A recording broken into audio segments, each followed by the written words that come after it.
Meus queridos irmãos e irmãs, mais uma vez eu tenho a honra e a alegria de saudá-los com a graça e a paz do Senhor Jesus.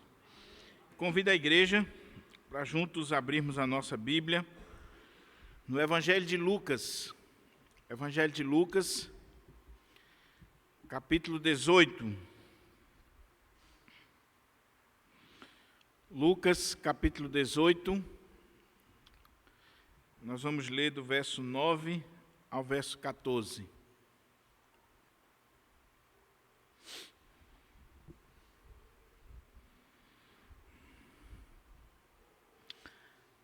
A parábola do fariseu e o publicano. Lucas 18, 9 a 14. Amém? Diz assim a palavra do Senhor. Propôs também esta parábola a alguns que confiavam em si mesmos, por se considerarem justos e desprezavam os outros. 2 homens subiram ao templo com o propósito de orar. Um fariseu e o outro publicano. O fariseu, posto em pé, orava de si para si mesmo desta forma: Ó Deus, graças te dou, porque não sou como os demais homens, roubadores, injustos e adúlteros, nem ainda como este publicano. Jejum 2 vezes por semana e dou o dízimo de tudo quanto ganho. O publicano, estando em pé, longe, não ousava nem ainda levantar os olhos ao céu, mas batia no peito, dizendo: Ó Deus, sê propício a mim, pecador. Digo-vos que este desceu justificado para a sua casa, e não aquele. Porque todo o que se exaltar será humilhado, mas o que se humilha será exaltado. Vamos orar ao Senhor, vamos pedir ao Senhor que nos abra a porta à palavra, fale ao nosso coração e que, de fato, nós possamos sair daqui alimentados com a palavra de Deus. Ó Pai,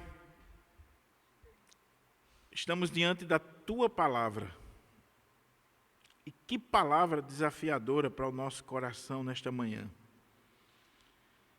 Eu careço da iluminação, da direção do Teu Espírito, para que possa falar, Senhor, da parte do Senhor para a Tua igreja. Que todo o nosso pensamento seja levado cativo à obediência de Cristo Jesus. Ó Deus, nos dá a iluminação, o discernimento, a intrepidez necessária para ministrar a Tua palavra. E desde já prepara o nosso coração para a semente da Tua palavra, para que esta palavra possa produzir frutos, a começar na minha vida e na vida dos meus queridos irmãos e irmãs que estão aqui. Fala conosco, Senhor, o que nós precisamos, e não pura e simplesmente o que nós queremos ouvir. É assim que eu te oro, e desde já te agradeço, hoje e sempre. Amém. Amém. Mantenha aí, por favor, a sua Bíblia aberta nesse texto, para que a gente possa considerar juntos a palavra do Senhor. Domingo passado, eu tive uma experiência que me marcou profundamente e ficou no meu coração durante toda a semana e me fez voltar-se para esse texto, e é por esta razão que eu estou trazendo no púlpito da nossa igreja esse texto sagrado. Ao sair de casa para se dirigir aqui ao templo, quando atravessava a rua, vinha um carro uma pessoa de classe média alta, ia em direção à feirinha aqui do nosso bairro. E eu ia cruzar a rua, dei bom dia para aquela pessoa que estava vindo no carro, dei um bom dia para ela. Na esquina, falei com o pessoal que cuida dos carros aqui na esquina da rua da nossa igreja, dei um bom dia, falei com aqueles guardadores ali dos carros. Para minha surpresa, quando eu venho subindo aqui na rua da igreja, alguém vem correndo e gritando, olha, só um pouquinho, para um pouquinho. E eu parei, era o homem do carro que eu tinha dado bom dia. Eu já fiquei pensando, o que eu fiz de errado? E ele disse assim, desculpa ter incomodado o senhor, mas quando eu passei no carro, o senhor me deu um bom dia. E eu vim aqui lhe agradecer. Lhe agradecer porque eu estou vendo que você é um religioso. Eu estava social, com gravata, vindo para a igreja com a Bíblia na mão.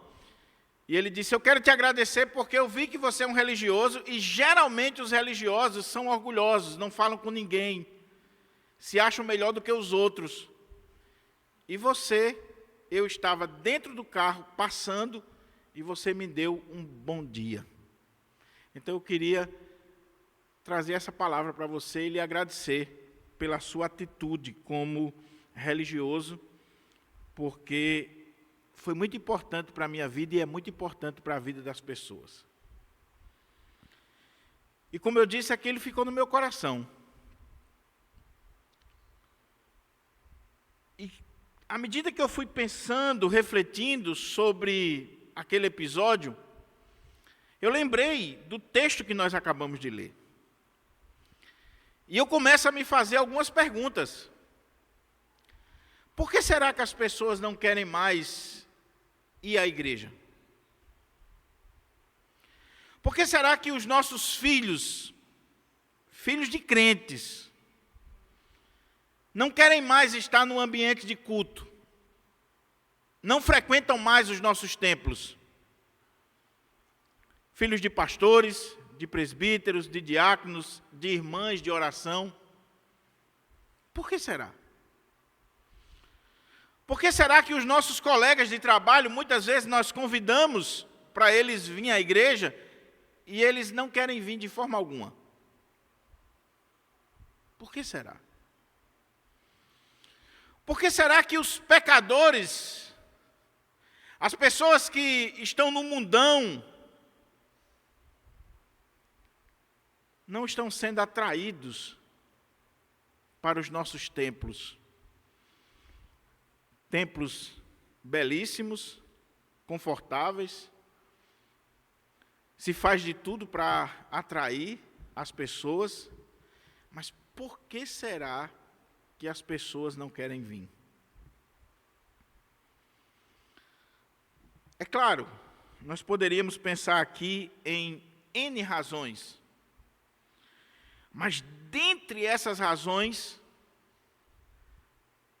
aquele homem, ele colocou talvez a principal. É que as pessoas não suportam o nosso orgulho religioso. As pessoas não suportam a nossa ideia de que nós somos acima da média, de que nós somos bons, justos, quase que perfeitos. Alguns até acham que são perfeitos mesmo. O mundo olha para nós, as pessoas olham para nós, às vezes até os nossos próprios familiares, e não conseguem entender a nossa arrogância, a nossa presunção, o nosso orgulho. E isso afasta as pessoas do nosso convívio e da igreja, da casa do Senhor. E talvez você diga assim, pastor, eu não sou orgulhoso. E aí eu tenho que concordar com o príncipe dos pregadores, Charles Spurgeon, quando ele dizia, não há orgulho maior do que você dizer que não tem orgulho. Não existe orgulho maior do que você dizer que não tem orgulho. O orgulho é algo que está entranhado na nossa natureza. Lembra daquele exemplo que eu sempre gosto de dar? Se eu chamar todo mundo aqui para o púlpito para tirar uma foto, quem é a primeira pessoa que você vai ver na foto? E se não saiu legal, você vai querer que todo mundo volte para tirar a foto de novo.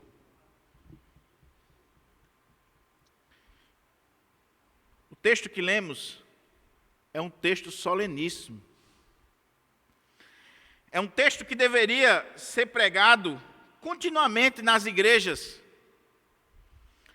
É um texto que desafia o nosso coração, a nossa ideia, a nossa compreensão do que é ser um homem de Deus, uma mulher de Deus, e de como nos achegarmos a Deus. Estamos diante de uma das parábolas do Senhor Jesus. Jesus contou parábolas com o propósito de, por um lado, ocultar o reino de Deus para aqueles que não faziam parte do reino, por outro lado, esclarecer os mistérios do reino para aqueles que são seus súditos, que fazem parte desse reino. E quando a gente olha aqui o contexto desta parábola de Lucas, capítulo 18, verso 9 ao 14, que trata do fariseu e o publicano indo ao templo, nós podemos ver aqui pessoas caminhando para a casa de Deus. Provavelmente aqui, ou era às 9 horas da manhã, ou às 3 horas da tarde, que eram os horários de oração no templo, lá em Jerusalém. Então imagine, contextualizando, domingo de manhã, 9 horas, pessoas se dirigindo ao templo, com um propósito nobre no seu coração. Qual é o propósito? Orar. Falar com Deus. Trocaram de roupa, se ajeitaram e vão ao templo. E chegaram ao templo. E se colocam diante de Deus em oração, em louvor, em adoração, em culto a Deus. Termina o culto, o momento de oração, essas pessoas vão para casa. E aí, a pergunta é, como é que elas voltaram para casa? Ou melhor, como você gostaria de voltar para casa nesta manhã? Você gostaria de voltar para casa nesta manhã salvo ou perdido? Você gostaria de voltar para casa nesta manhã justificado ou condenado? Como é que você gostaria de voltar? Porque não é só vir ao culto, não é só vir à igreja, não é só participar de uma liturgia sacra, de um momento de oração, de louvor, de adoração. É que isso aqui define a nossa eternidade. A maneira como nós chegamos vai determinar a nossa eternidade quando nós sairmos daqui. Olha o contexto. Se você olha o início aqui do versículo 9, o texto começa dizendo assim: propôs também esta parábola. Por que o texto está dizendo assim, propôs também, ou continuou?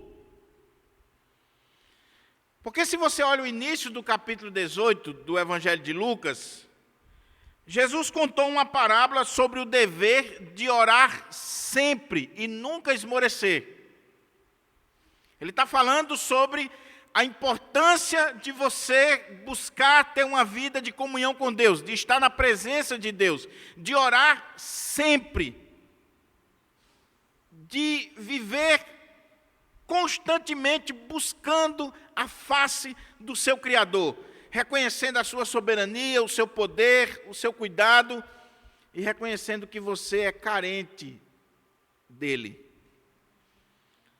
Aí Jesus conta a história dessa viúva que estava diante de um juiz iníquo e que ela estava clamando e pedindo, e mesmo aquele homem sendo iníquo e não querendo atendê-la, por causa da sua perseverança, da sua insistência, ela foi atendida. Ela teve as suas orações, o seu pedido respondido. Mas quando Jesus termina de contar essa história sobre o dever de orar sempre e nunca esmorecer, ele continua contando outra história, outra parábola, agora para mostrar aos líderes religiosos, ao povo do seu tempo, que nem sempre aqueles que oram sempre, desculpe a redundância, eles estão orando pelas motivações certas, corretas, eles estão de fato na presença de Deus. Veja como o texto se encaixa. Ele está falando sobre o dever de orar, de buscar a Deus. Poderíamos contextualizar dizendo, ele está falando sobre o dever de você ir à igreja, adorar o Senhor, louvar o Senhor, buscar a presença do Senhor. É claro que você pode fazer isso em casa também. Mas aí, para que nós não fôssemos enganados, achando que porque alguém persevera na oração, porque alguém é piedoso, vai aos cultos, dá dízimo, dá oferta, canta, ora, prega, significa dizer que essa pessoa é crente, é justificada, é um servo de Deus.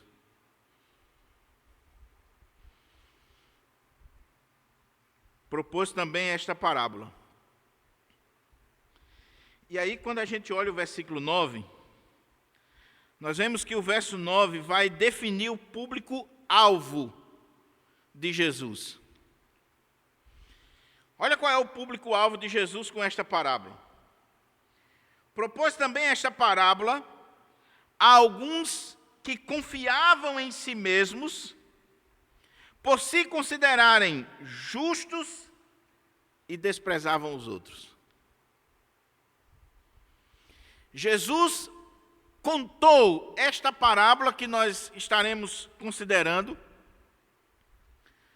para algumas pessoas que confiavam em si mesmos, que eram autoconfiantes, pessoas que olhavam para si e batiam palmas para a sua vida.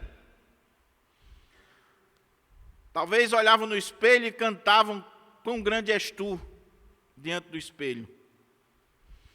Pessoas que tinham uma autoconfiança exacerbada. E por que elas tinham essa autoconfiança? Porque diz o texto aqui que elas se consideravam justas. Justas.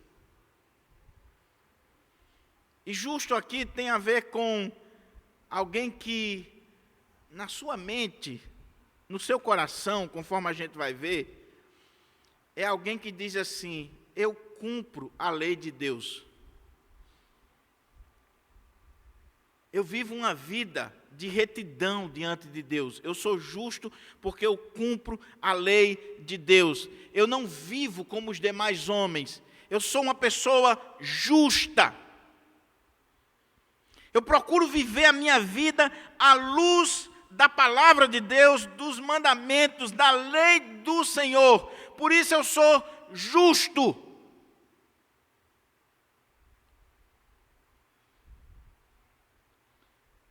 Como consequência, desprezavam os outros.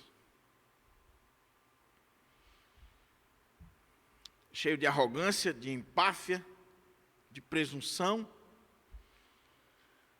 por olhar para a sua vida e comparar-se com a lei de Deus e vê que a lei do Antigo Testamento ele procurava cumprir, e na sua visão cumpria. Mas quando ele olhava para as outras pessoas, via que as outras pessoas não conseguiam cumprir a lei como ele cumpria. O que está acontecendo aqui, meus irmãos, é algo extremamente perigoso na vida de um homem e de uma mulher. E o texto coloca para nós que esse problema, esse pecado, é algo que diz respeito a nós, os religiosos. A mim e você. Existem pecados que são pecados do altar, que são pecados da religião, que são pecados do ambiente religioso, que fazem parte da vida dos religiosos. E queiramos ou não, nós somos religiosos, eu e você.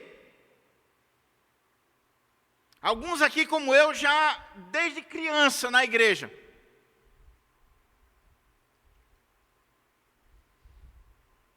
E qual é o pecado? O pecado do orgulho, da autoconfiança, da autojustificação, do desprezar os outros, menosprezar as pessoas que não fazem parte da nossa comunidade religiosa, do nosso círculo religioso, que não vivem debaixo do mesmo guarda-chuva eclesiástico que nós vivemos, pessoas que não cumprem as regras eclesiásticas que nós cumprimos, pessoas que estão vivendo no mundão e nós olhamos para elas e desprezamos. E desprezamos porque quando nós nos comparamos, dizemos assim, ela não vive para agradar a Deus, ela não vive cumprindo a palavra de Deus, eu vivo. Ela não é justa e eu sou justo. Ela não tem Jesus, ela não tem o Espírito Santo, ela não vai à igreja, e eu tenho Jesus, entreguei minha vida a Jesus, eu tenho o Espírito Santo, eu conheço a palavra de Deus, eu vou à igreja, eu dou o dízimo, eu faço isso, eu faço aquilo. Então, começa a desprezar o outro.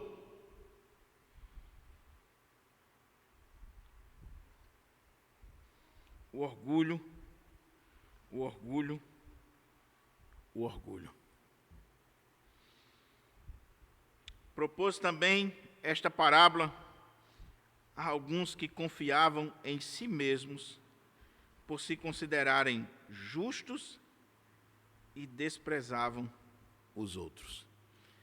Esse é o público-alvo. E eu tenho certeza absoluta que eu e você, quando lemos esse texto, a primeira coisa que vem no nosso coração é: eu não estou nesse público. Eu não faço parte desse grupo. A pergunta é: será? Será? Será que nós não fazemos parte desse grupo que se acha justo, autoconfiante, que despreza as pessoas?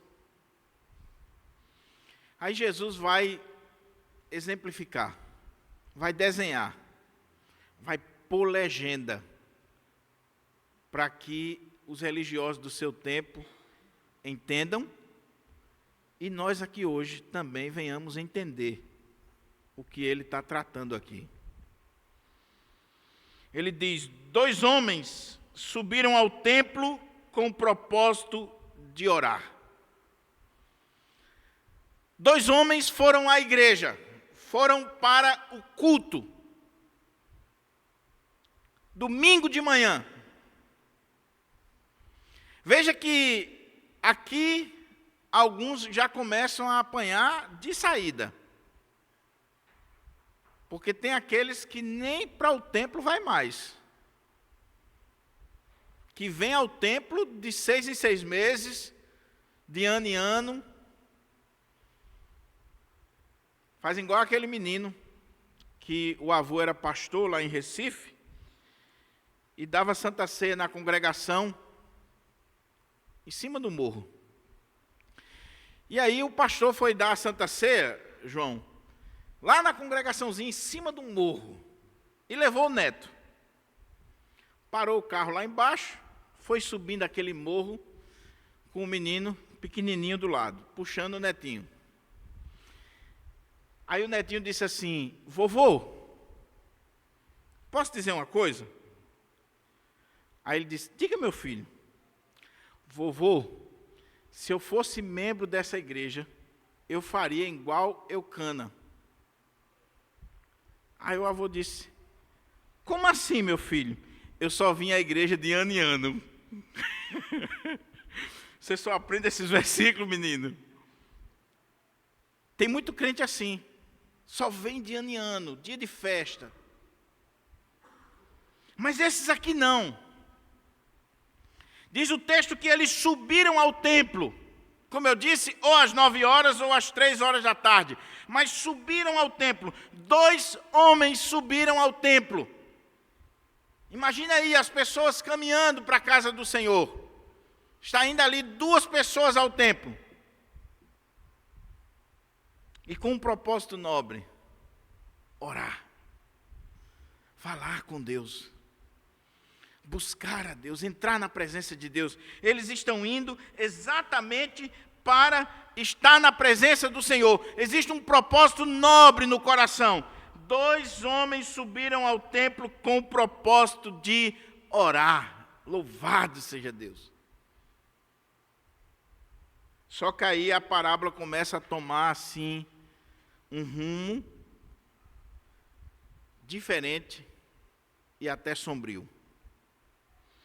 Porque o texto começa dizendo assim: um fariseu e o outro publicano.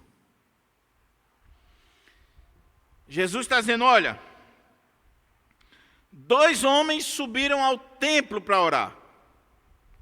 Eles tinham o propósito de orar, de falar com Deus. E Jesus poderia ter dito assim: um sacerdote, o outro levita, citar os religiosos, pura e simplesmente, um escriba, um fariseu. Mas Jesus coloca os 2 extremos na sociedade daquela época: um fariseu e um publicano. E quando nós lemos os evangelhos, nós vemos que Jesus sempre lidou com esses 2 públicos. E as parábolas de Jesus estão focadas nesses 2 públicos. De um lado, os religiosos, de outro lado, os pecadores. Os publicanos, as meretrizes. Eu estou relendo um livro do pastor Timothy Keller, O Deus Pródigo, sobre a parábola do filho pródigo. E estou até pensando em pregar uma série sobre a parábola do filho pródigo, porque eu tenho sido muito desafiado com a compreensão do texto e tem falado no meu coração. E Tim Keller, naquele livro, ele chama atenção para algo muito interessante. Ele diz assim, que se você olha para o ministério de Jesus, o ministério de Jesus está focado, as suas parábolas, os seus ensinos, o ministério de Jesus, nos fariseus, escribas ou religiosos e nos publicanos, pecadores, as meretrizes.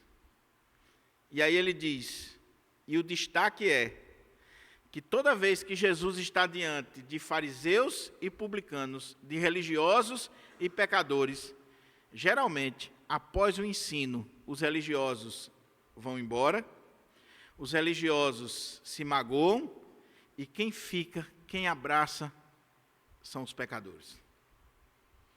A ponto de Jesus se dirigir àqueles religiosos e dizer assim: as meretrizes estão entrando na frente de vocês no reino dos céus. Você já pensou? Você já pensou se o pastor chegasse no púlpito e dissesse assim: irmãos, igreja querida,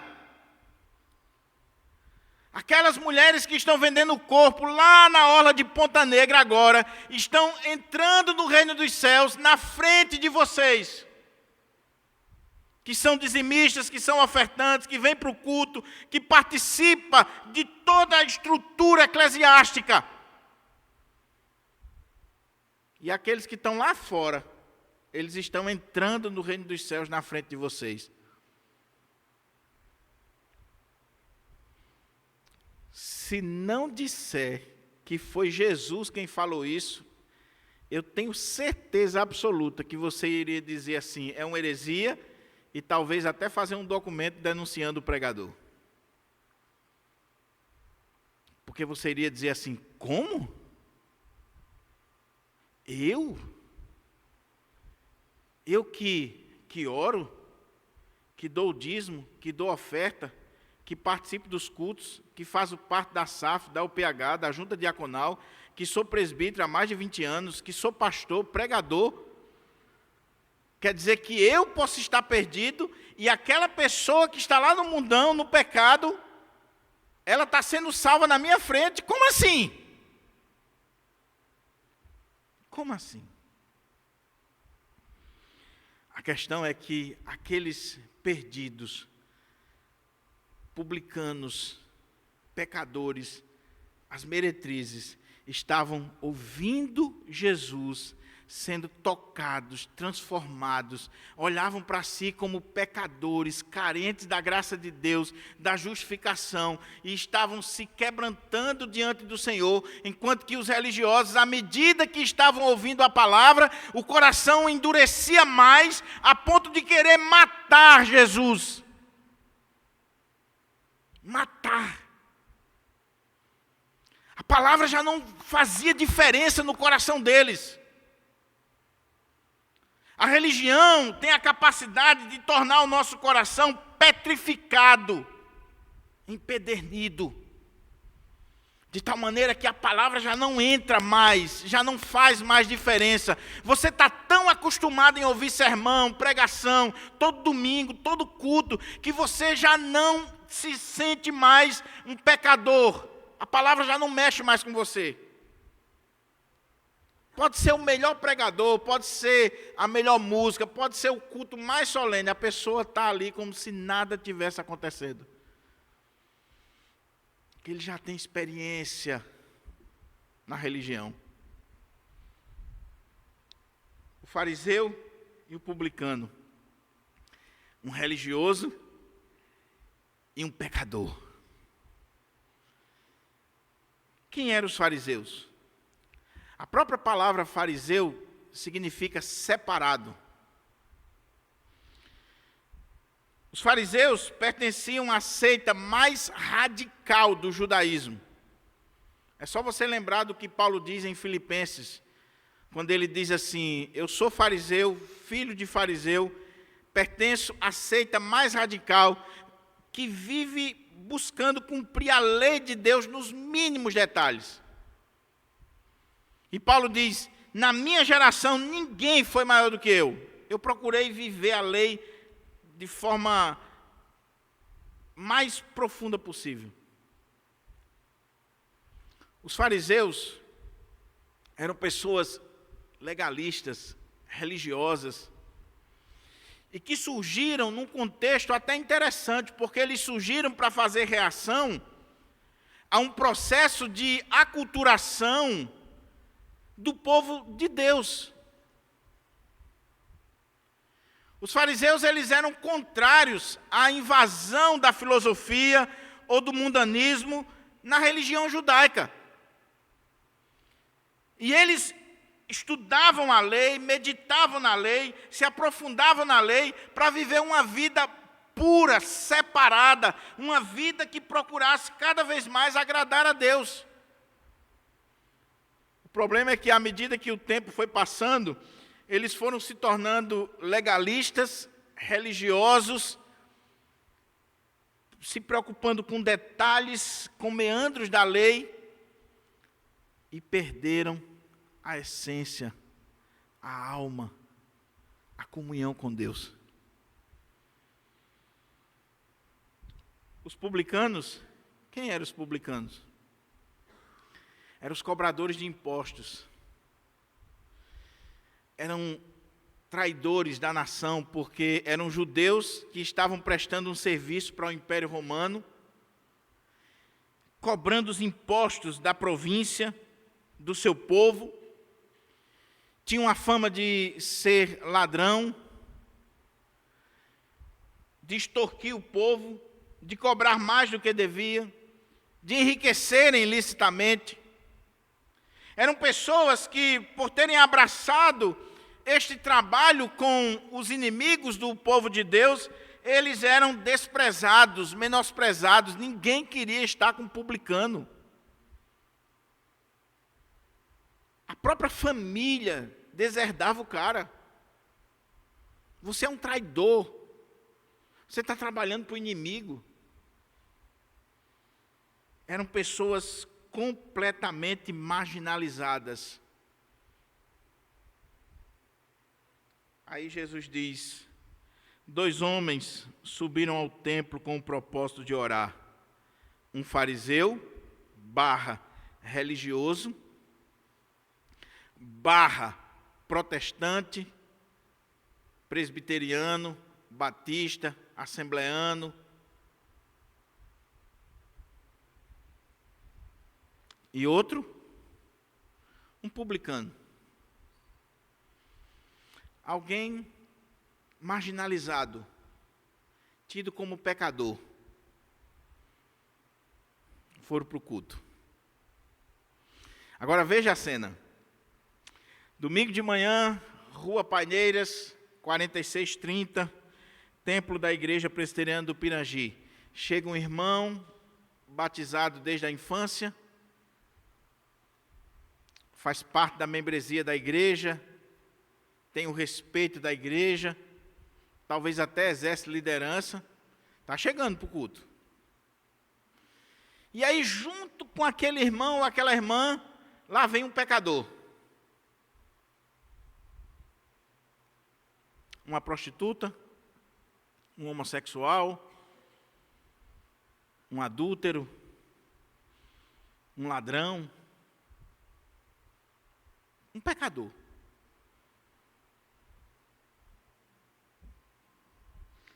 Mas eles estão vindo para orar. Eles estão vindo para falar com Deus. Eles estão vindo porque sentiram a necessidade de estar na presença de Deus. E vieram. O religioso já é de casa, autoconfiante, justo, conhece as regras, cumpre as regras. Diz o texto aqui: 2 homens subiram ao templo com o propósito de orar, um fariseu e o outro publicano. O fariseu, posto em pé, orou de si para si mesmo desta forma: nada é por acaso nesta parábola. Nada. Jesus não está gastando tinta. A postura, o conteúdo da oração, aquilo que está sendo revelado das intenções do coração desse homem, nada aqui é por acaso. O fariseu, ele se coloca de pé, posto em pé. Nós não temos na Bíblia uma regra de como deve ser a nossa postura na oração. Você tem na Bíblia oração de joelhos, deitado, em pé. Você pode orar caminhando. Você pode orar enquanto você está fazendo as coisas, os trabalhos domésticos. Mas é um fato que a postura fala.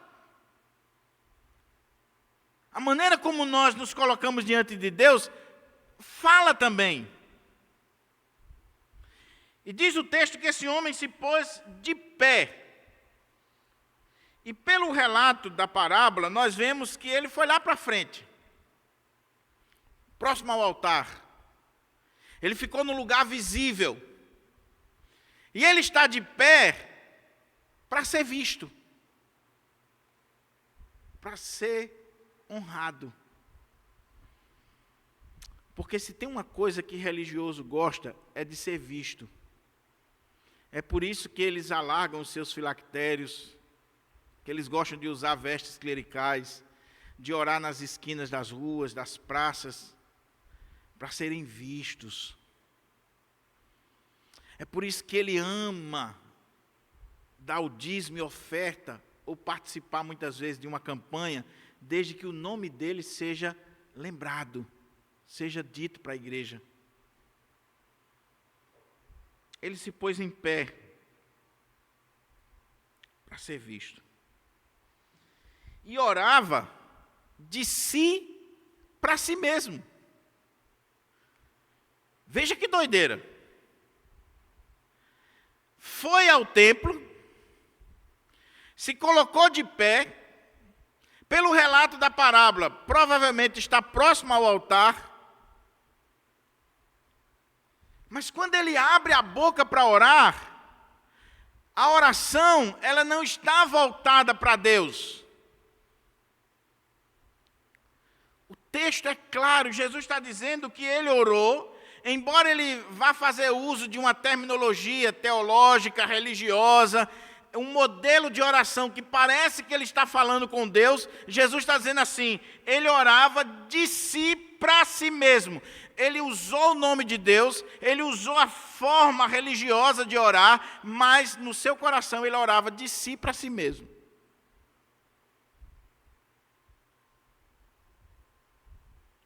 O fariseu posto em pé, orou de si para si mesmo desta forma. Agora preste atenção à oração do cara. Ó Deus, a gente gosta dessas palavras bonitas, né? Ó Deus, soberano Senhor, Deus bendito. A pessoa fala normal, mas manda ela orar, para você ver se a voz não muda, a tonalidade, as palavras. Igual aquele irmão, que num culto o pastor chegou para ele, depois das ofertas, meu irmão, por favor, ora pelas ofertas, agradecendo o Senhor. O irmão veio lá na frente, Senhor Jesus, te dou graças por estas ofertas que foram levantadas para a manutenção da tua obra. Que o Senhor abençoe aqueles que contribuíram, aqueles que não puderam. Amém. O pastor ficou feliz da vida. Que irmão sábio. Oração objetiva. Não tomou tempo na liturgia, porque tem gente que é terrível. Se você der o microfone para ela, é complicado. Aí o pastor ficou todo orgulhoso. Terminou o culto, o pastor está na porta apertando a mão dos irmãos, aquele irmãozinho humilde, piedoso, chega para o pastor e diz, pastor, da próxima vez que o senhor for me chamar para orar, o senhor avisa antes. Não pega de surpresa assim não, avisa antes. Aí o pastor não entendeu, mas disse assim, domingo você vai orar de novo pelas ofertas. No outro domingo, irmão César, o pastor diz, o irmão fulano vai orar. Ó Deus, onisciente, onipresente, magnífico, soberano, ó Senhor dos céus e da terra e tal, e foi. E o pastor já estava ficando vermelho de raiva.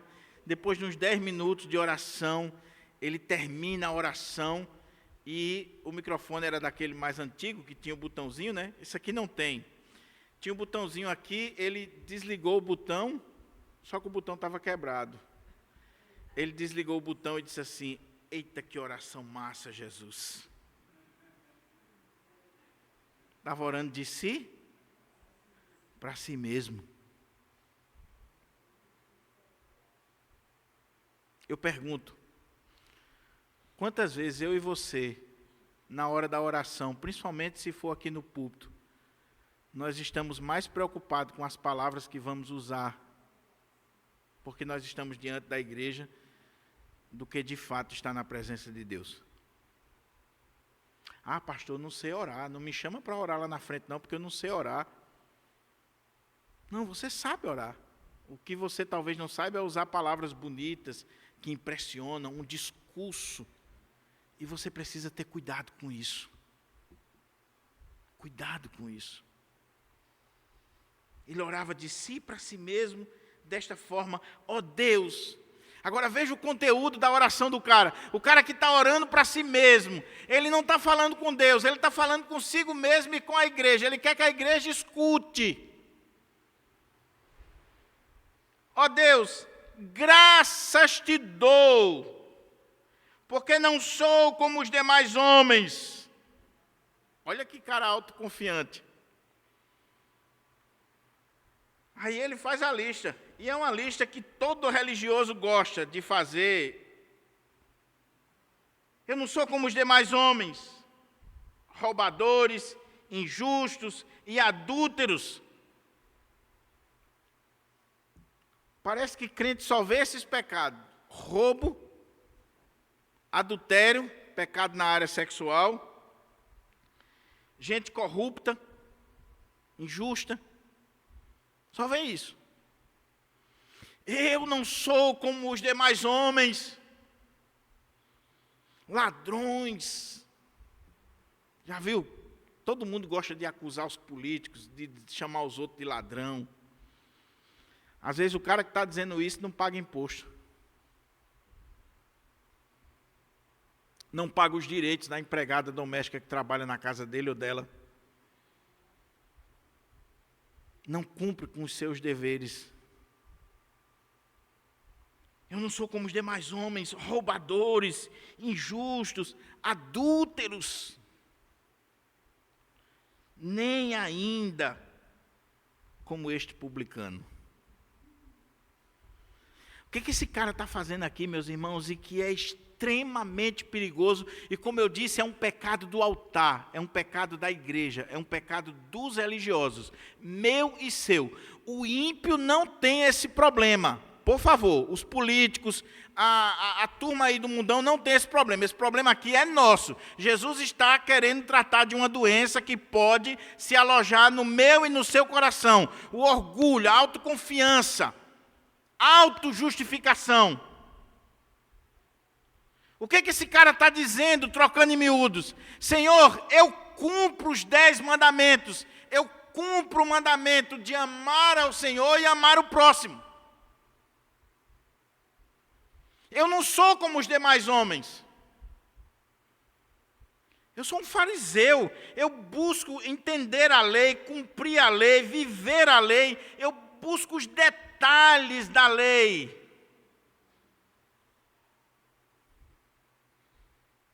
Quer ver? Jejum 2 vezes por semana e dou o dízimo de tudo quanto ganho. Uau! Que cara fantástico! Ele vai além. Não existe um texto na Bíblia que exija de você jejumar 2 vezes por semana. O que a lei dizia é que o povo deveria jejuar 1 vez por ano, em uma das grandes festas de Israel, ou em ocasiões especiais. Inclusive é isso que a nossa confissão de fé defende. Mas o fariseu ia além. A lei dizia, jejum 1 vez por ano. Eles começaram a jejuar 2 vezes por semana. Na segunda e na quinta-feira, eles estavam de jejum, eles estavam em oração, era um grupo de oração, de leitura da palavra. Agora, detalhe, tudo com a cara bem assim, amarrotada, aquela coisa, para dar o ar de que são pessoas de oração, pessoas de Deus, que têm intimidade com Deus, que conhecem a palavra de Deus.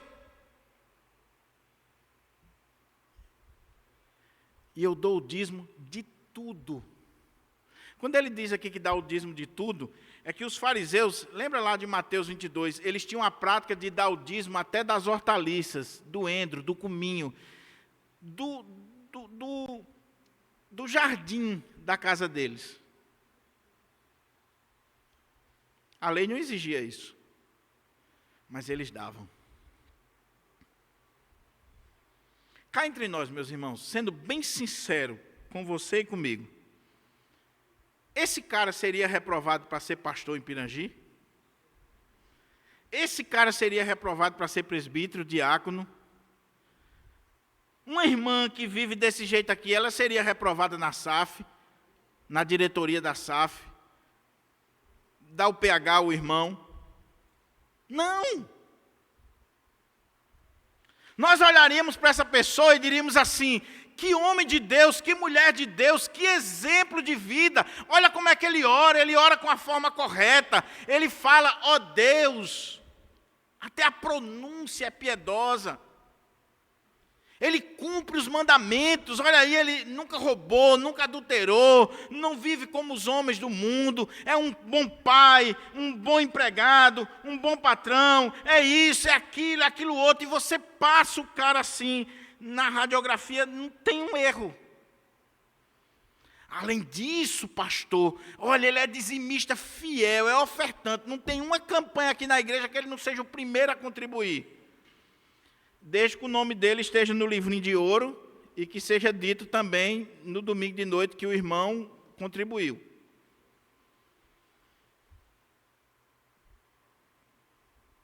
Pastor, olha a oração dele. Esse presbítero, quando ora, pastor, ele cita a Bíblia na oração, ele conhece a Bíblia de cor. O fariseu, ele conhecia a Bíblia. E a oração dele era cheia de Bíblia.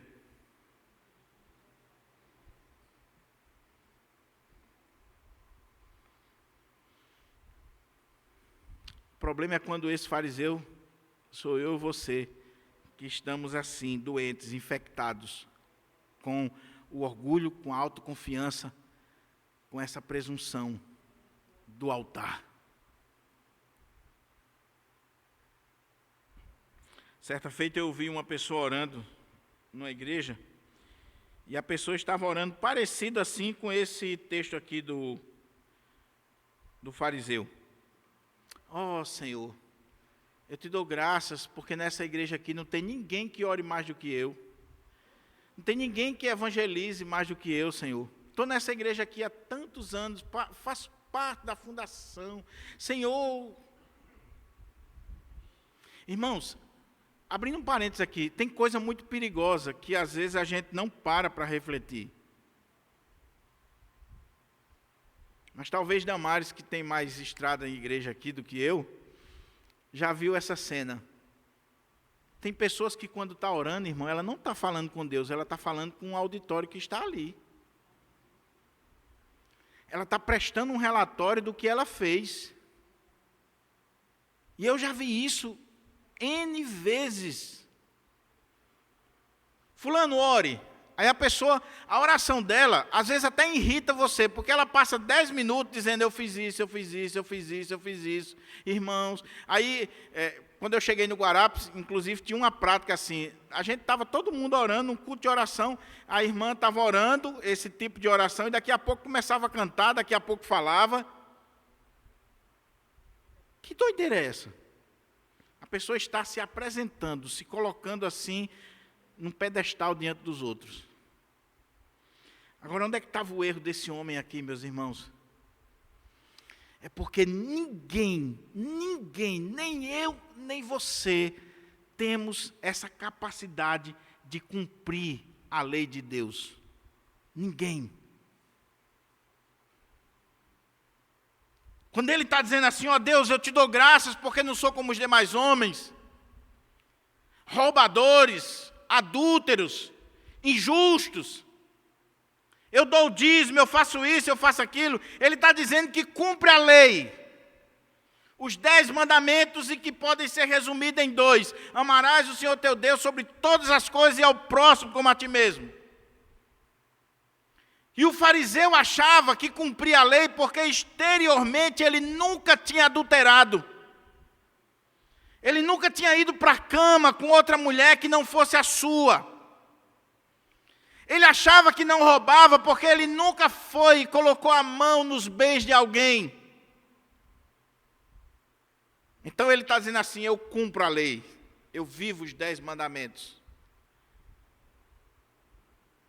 Só que leia os 10 mandamentos à luz da interpretação do que Jesus falou, que é o real sentido, e você vai ver que eu e você estamos perdidos, porque nós não tiramos nem fino. Eu duvido que você ou eu, de fato, venhamos amar a Deus acima de todas as coisas, com todo o entendimento, com toda a alma, com todo o nosso ser.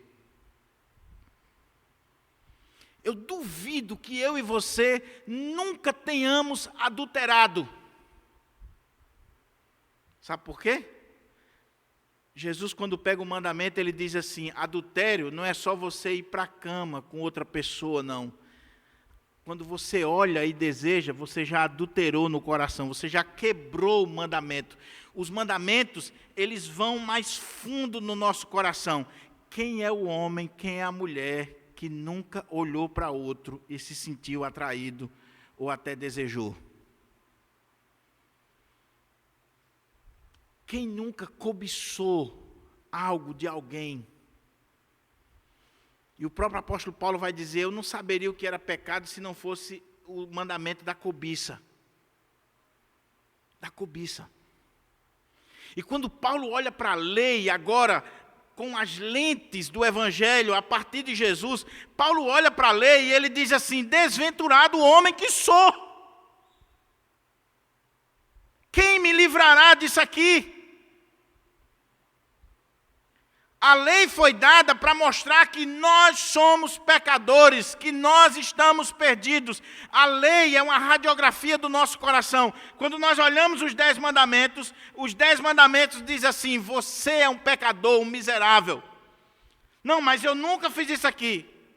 Será? Olha para o seu coração. Pastor, eu nunca matei ninguém. Jesus disse: se você odiar o seu irmão, você é assassino, você já matou. Quando você não quer falar com alguém, quando você não quer saber de alguém, você já matou aquela pessoa no seu coração, você já quebrou o mandamento: não assassinarás. Então, quando esse cara está dizendo aqui: eu sou, eu faço, ele não tem noção do que ele está fazendo. E o pior, é daqui que vai surgir essa ideia de uma religião farisaica, hipócrita. Porque quando você vê uma pessoa muito santa, que diz que cumpre os mandamentos, que vive os mandamentos, pode ir atrás que tem uma coisa podre aí. Pode ir atrás. Você vê alguém santo demais, perfeito, pode ir atrás. Porque aquela pessoa está escondendo o que de fato está no seu coração. A lei foi dada para nos fazer enxergar que nós somos pecadores. Nós não somos salvos pela lei porque nós não cumprimos a lei. Foi Jesus que veio e cumpriu a lei por nós e morreu por nós porque nós não conseguimos cumprir a lei. Pastor, então os 10 mandamentos não valem mais, então eu não tenho nada a ver com os mandamentos? Tem. Deus nos salva da lei, da condenação da lei, porque a gente não pode cumprir, não consegue cumprir. E quando nós somos salvos pela graça, o Senhor nos traz de volta para a lei. E a lei agora, ela não é instrumento para a nossa salvação, ela é instrumento para nos santificar, para nos fazer caminhar diante de Deus, mas sempre lembrando que nesta dimensão aqui, eu e você nunca conseguimos cumprir os 10 mandamentos. Nunca. Então esse cara é um grande hipócrita, mentiroso. Mentiroso. Sem falar, deixa eu ver o horário aqui. Caminhando para a conclusão. Sem falar que muitas vezes nós falamos de pecados individuais, que nós não somos culpados, mas existem os pecados coletivos. Toda vez que nós não assumimos uma postura diante do pecado coletivo, seja da comunidade, seja da nossa nação, do local onde nós estamos inseridos, nós somos partícipes daqueles pecados. Nós somos culpados pelas milhões de pessoas que morrem de fome. Nós somos culpados pelos assassinatos. Nós somos culpados pelas pessoas que não têm onde morar. Nós somos culpados diante de Deus. Porque ou nós pecamos por ação ou por omissão, muitas vezes. Aí Jesus mostra outra cena. Primeiro o religioso, presbiteriano, reformadão, de linha calvinista, conhece de tudo, fala bonito. Aí, lá no final do templo, diz o texto, o publicano, estando em pé, longe, não ousava nem ainda levantar os olhos ao céu, mas batia no peito, dizendo: ó Deus, sê propício a mim, pecador. Enquanto um chegou na igreja cheio de confiança, talvez bem vestido, já ambientado, aquilo ali já é normal para ele. O outro chegou cabisbaixo, não tem coragem de ir lá na frente, porque ele sabe do preconceito que tem ali contra ele. Ele ficou lá atrás, longe. Ele não consegue nem olhar para o céu, ele não levanta o olhar, porque ele não está se vendo digno de estar diante de Deus, nem de estar naquele lugar. E ele diz: ó Deus, sê propício a mim, pecador. Não é por acaso que Jesus está colocando o mesmo ó Deus. O primeiro ó Deus é fantasia, é maquiagem, é engendrado pela artimanha humana, é construído, é uma espiritualidade construída. O primeiro ó Deus não está falando ou revelando um coração realmente temente a Deus, um coração que realmente está encantado por Deus. É só pro forma. É só pro forma. Deixa eu dizer uma coisa para você aqui, meu querido irmão, minha querida irmã, por favor. Não se iluda com palavras bonitas, piedosas, ou até mesmo lágrimas, numa liturgia. Porque fulano chorou, porque ora bonito. Ah, aquilo ali é Deus, é o Espírito Santo de Deus. Pode ser e pode não ser. Dependendo da nota, hein, Guto? Dependendo da forma como o cântico está sendo entoado, ou da retórica do orador, você chora ou ri. Agora o segundo ó Deus aqui vem de um coração que está arrebentado. Vem de alguém que sabe o que é ser excluído, marginalizado, julgado, menosprezado. Vem de alguém que não tem mais nem o apoio da sua família, dos seus amigos. Vem de alguém cuja vida está se resumindo a ganhar dinheiro. Vem de alguém que de repente parou para pensar e disse: o que eu estou fazendo da minha vida? Eu vou falar com Deus, porque só Ele tem a resposta para a minha vida. Vem de alguém que não conhece a lei,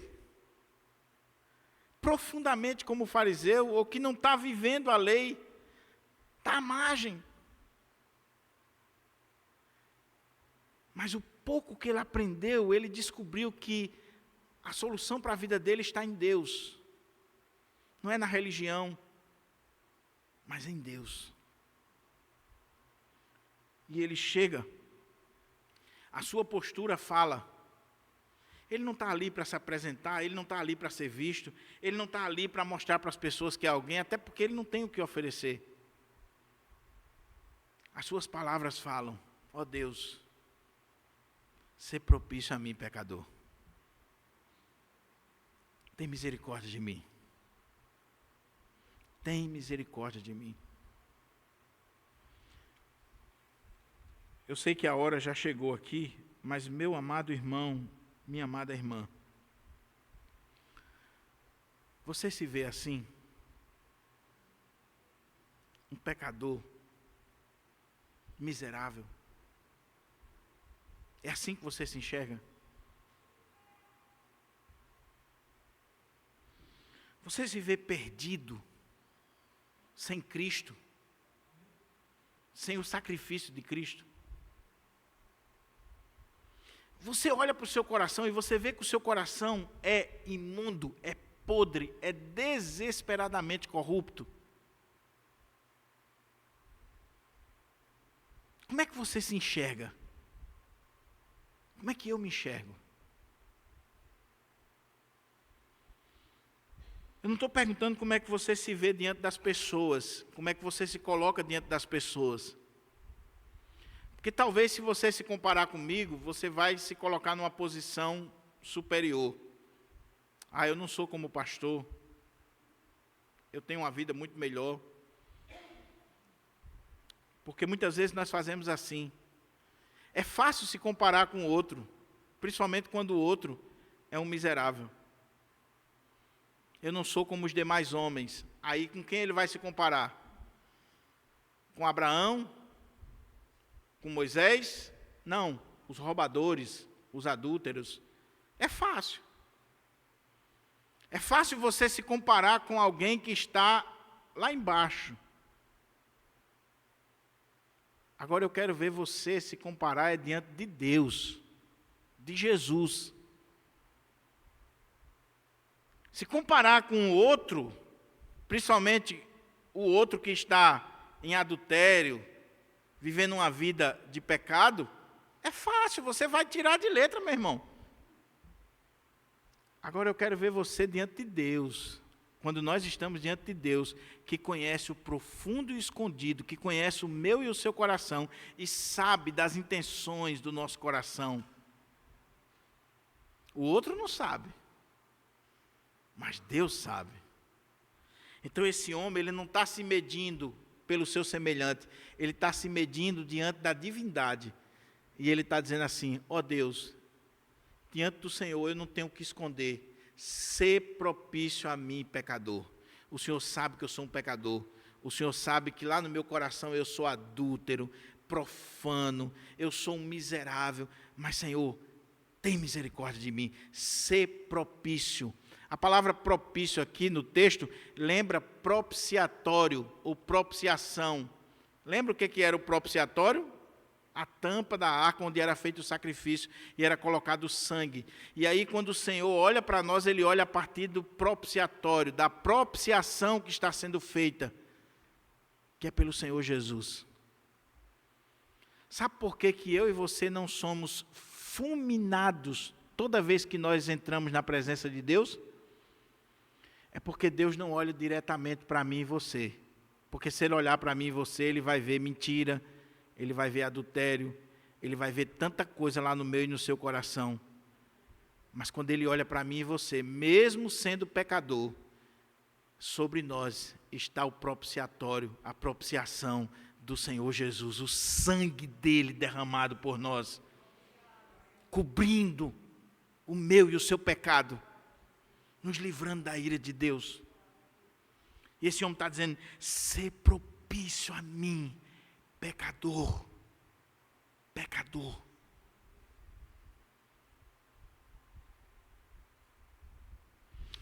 se você se acha justo em si mesmo, se você não se vê mais como um pecador,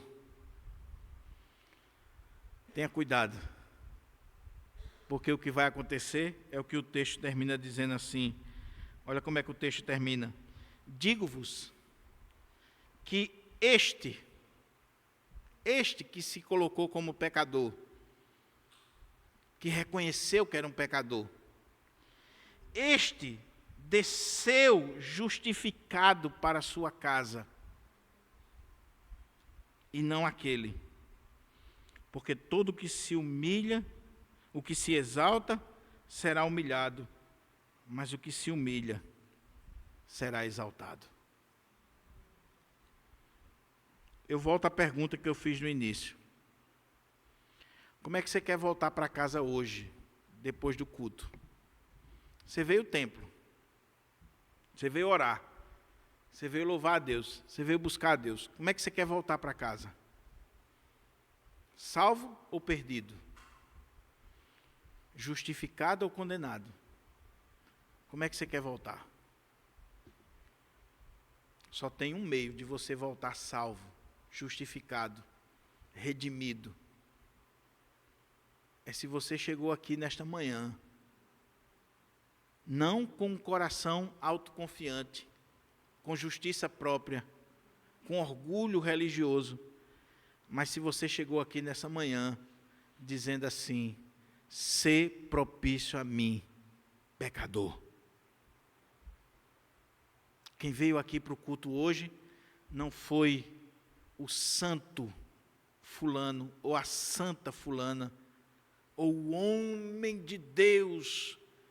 Não, quem veio aqui hoje foi um pecador miserável, carente da graça e da misericórdia de Deus. E se tem qualquer coisa boa em nós, é graça, é misericórdia, é amor de Deus sendo derramado sobre nós. Nós não merecíamos estar aqui. De nós mesmos nós não temos nenhuma condição de estar aqui. Potencialmente falando, nós poderíamos nesse momento estar lá na praia de Ponta Negra vendendo o corpo. Poderíamos estar cometendo os piores crimes, os piores pecados. Porque nós não somos melhores do que essas pessoas que estão lá. Se nós estamos aqui, é porque Deus, na sua infinita graça, em Jesus Cristo, resolveu nos salvar, nos resgatar desse mundo de pecado, desse mundo infeliz, e colocou a gente aqui. E aí, quando nós olhamos para a obra de Deus na nossa vida, nós só temos a dizer assim: graças, graças, mil graças, pelo seu precioso amor. Porque eu estava perdido e fui achado.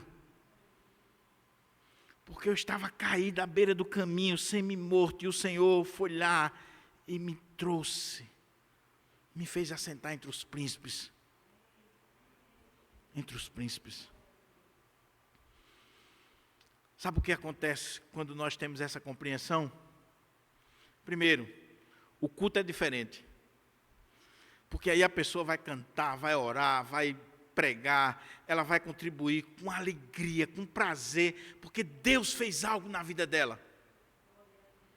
Ela sabe o que aconteceu na vida dela. Então eu venho, não para dar satisfação, eu venho porque eu vim agradecer a Deus. Eu estava na lama, na sarjeta, e o Senhor me tirou de lá. E eu vim agora para louvar a Ele, para adorar a Ele, para glorificar o nome dEle. Eu trabalho na obra de Deus, não por causa do salário que eu recebo, ou para receber tapinha nas costas, não, mas por gratidão à obra que Ele fez na minha vida. E eu quero ver isso acontecer na vida dos outros. Segunda coisa, quando eu tenho compreensão disso aqui, eu vou ter misericórdia do meu semelhante, eu vou ter paciência com o meu irmão caído, eu vou olhar para as pessoas com outro olhar, eu não vou olhar como fariseu, eu não sou como os demais homens, eu sou como os demais homens sim.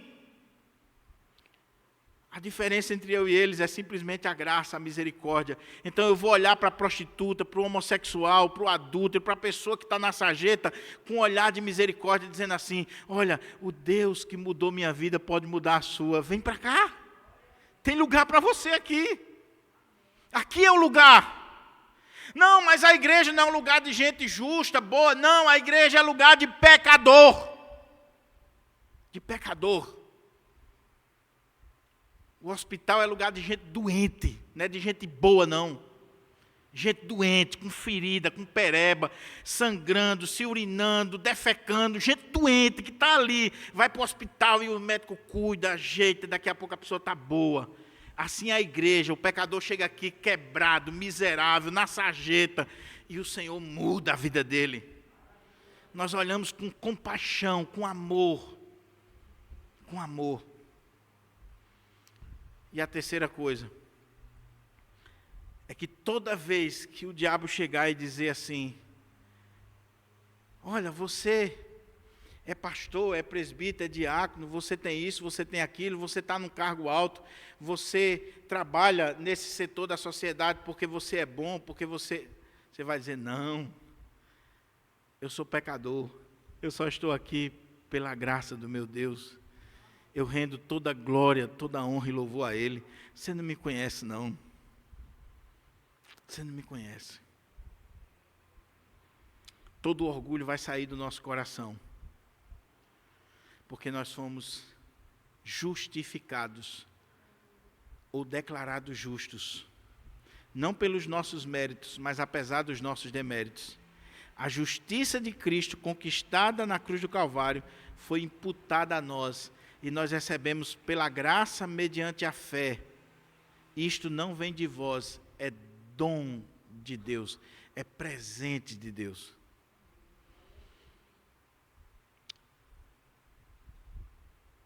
No dia que a igreja olhar para si como pecadora,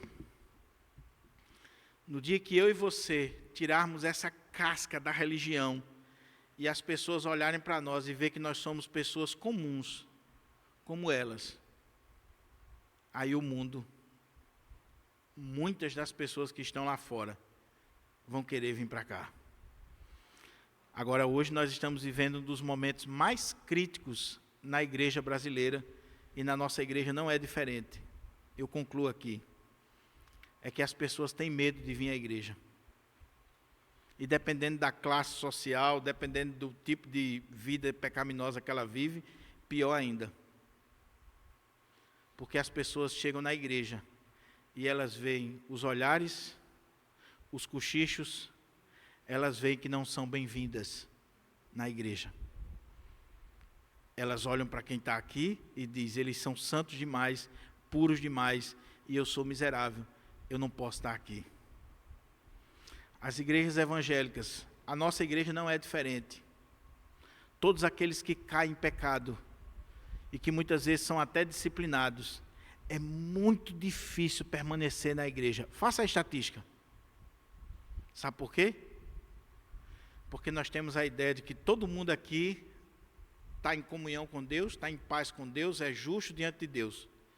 Aí um irmão ali caiu, tropeçou em um pecado público. Todo mundo vai para cima e massacra. Aquela pessoa não consegue mais ficar no ambiente de culto. Sabe por quê? Porque ela agora é o pecador, é a pecadora. Eu não. Eu sou o homem de Deus, o justo, que dá o dízimo, que dá a oferta. E aí nós menosprezamos os outros. Eu não estou falando aqui, meus irmãos, de aprovarmos pecado. Não é isso. Eu estou falando aqui de amarmos os pecadores e de buscarmos restaurá-los para a glória de Deus. Então, aquilo que aquele homem falou, apenas um bom dia de um religioso, faz diferença. Eu pergunto: o teu vizinho, como é que ele te vê? Teu colega de trabalho, lá na escola, lá no condomínio, lá na empresa, como é que eles veem você? Porque você é religioso, tem Jesus, você é uma pessoa doce, amável, misericordiosa, o amor de Deus é revelado para as pessoas através da sua vida, ou quando você chega lá, o clima muda porque alguém diz assim: lá vem o crente chato, a irmãzinha santa, aquele que se coloca acima de todos os outros, esse miserável.